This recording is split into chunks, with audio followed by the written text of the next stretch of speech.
2024లో YSR Congress party అధికారానికి దూరమైన తర్వాత అప్పటి వరకు యాక్టివ్గా ఉన్న కొందరు నేతలు రాజకీయంగా పూర్తిగా సైలెంట్ అయిపోయారు. ఇప్పుడు మళ్ళీ చిన్న చిన్నగా వన్ బై వన్ యాక్టివ్ అవుతూ ఉన్నట్లయితే కనిపిస్తూ ఉన్నారు. తప్పదు, వాళ్ళు యాక్టివ్ అవ్వాల్సిన అవసరం కూడా ఉందిలేమో. నెక్స్ట్ వాళ్ళ నాయకుడు జగన్మోహన్ రెడ్డి గారు పాదయాత్ర కూడా చేయబోతున్నారు. జగన్ 2.0, జగన్ పాదయాత్ర 2. సో అప్పటికి వాళ్ళకి నియోజకవర్గాల మీద పట్టు కావాలి, క్యాడర్ని మళ్ళీ యాక్టివేట్ చేసుకోవాలి. సో ఇక నెక్స్ట్ చంద్రబాబు గారి ప్రభుత్వం కూడా 3వ సంవత్సరంలో అడుగు పెట్టబోతూ ఉంది. ఇక నెక్స్ట్ ఎన్నికలకి ఇప్పటి నుంచి ప్రిపేర్ కావాల్సిన అవసరం ఉంది కాబట్టి ఖచ్చితంగా యాక్టివ్ కావాల్సిన అవసరం ఉంది. ఒకవేళ కాకపోతే అక్కడ వైఎస్ఆర్ కాంగ్రెస్ పార్టీ మరో నాయకత్వాన్ని వెతుక్కునే అటువంటి పరిస్థితులు కూడా రావచ్చేమో. సో ఇప్పుడు కొడాలి నాని గారు లాంటి వాళ్ళు సరే 24 ముందు వరకు ఆయన చాలా యాక్టివ్గా ఉన్నారు.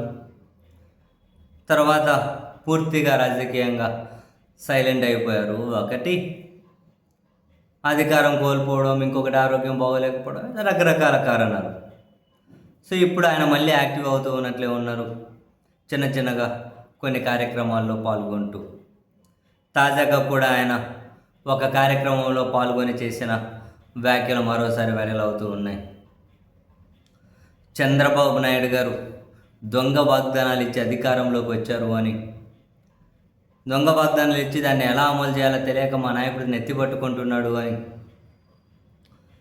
తెలుగుదేశం పార్టీ నాయకులే మాట్లాడే పరిస్థితి వచ్చింది అని, 2029 ఎన్నికల్లో జగన్ మాటిస్తే ఖచ్చితంగా చేస్తాడు అని జనం నమ్ముతున్నారు. అంటే జగన్మోహన్ రెడ్డి గారి పరిపాలన బాగుండే, ఆయనకు మనం ఓట్లు లేకుండా మోసం చేశామని చెప్పి కొందరు జగన్కు వ్యతిరేకంగా ఓట్లు వేసిన వాళ్ళు కూడా పశ్చాత్తాపడుతూ ఉన్నారు. సో ఖచ్చితంగా అధికారం జగన్మోహన్ రెడ్డి గారిదే. వైసీపీ అధికారంలోకి వస్తుంది. జగన్ ఎలా ఎదుర్కోవాలో తెలియక చివరికి వాళ్ళ ఇంట్లో చెల్లెలను కూడా రోడ్డు మీదకి తెచ్చి వాళ్ళు ఎలా అంటే వాళ్ళతో మాట్లాడిస్తూ ఉన్నారు, వాళ్ళు మాట్లాడుతూ ఉన్నారు.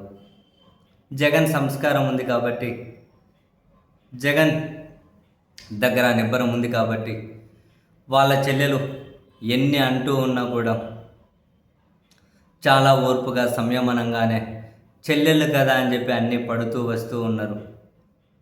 తండ్రి చనిపోతే ఎక్కడైనా తండ్రి ఆస్తిని పంపకాలు చేసే అన్నతమ్ములను మనం ఏమైనా చూసి ఉండొచ్చు, కానీ సొంతంగా సంపాదించుకున్న ఆస్తిని కూడా చెల్లెలకి ఇచ్చే అన్న జగన్మోహన్ రెడ్డి గారు తప్ప మరొకరు ఉండకపోవచ్చు.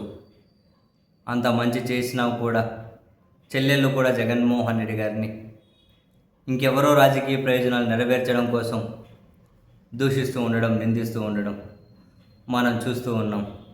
అయినా ఇలాంటివన్నీ తట్టుకొని వీటన్నిటిని దాటుకొనే జగన్మోహన్ రెడ్డి గారు ఖచ్చితంగా అధికారంలోకి వస్తారు, రాబోతున్నారు. చంద్రబాబు నాయుడు గారి దొంగ వాగ్దానాలను ప్రజలు ఇప్పటికే చేదరించుకుంటూ ఉన్నారు. ఈ ప్రభుత్వం పని అయిపోయింది అని చెప్పి కొడాలి నాని గారు అయితే తాజాగా చేసినటువంటి కామెంట్స్. సో ఇక కొడాలి నాని గారు కావచ్చు, మరొకరు కావచ్చు, కానీ ఇంకా రాజకీయంగా వరుస పెట్టి యాక్టివ్ అయితే కావాల్సిన అవసరం ఉంది. కొంచెం మెల్లిమెల్లిగా వెళ్ళి ఇక జగన్ పాదయాత్ర స్టార్ట్ అయ్యేసరికి దాదాపు రాష్ట్రంలోని అన్ని నియోజకవర్గాల్లో వైఎస్ఆర్ కాంగ్రెస్ పార్టీ రాజకీయాలు కూడా పీక్స్లో ఉండొచ్చు.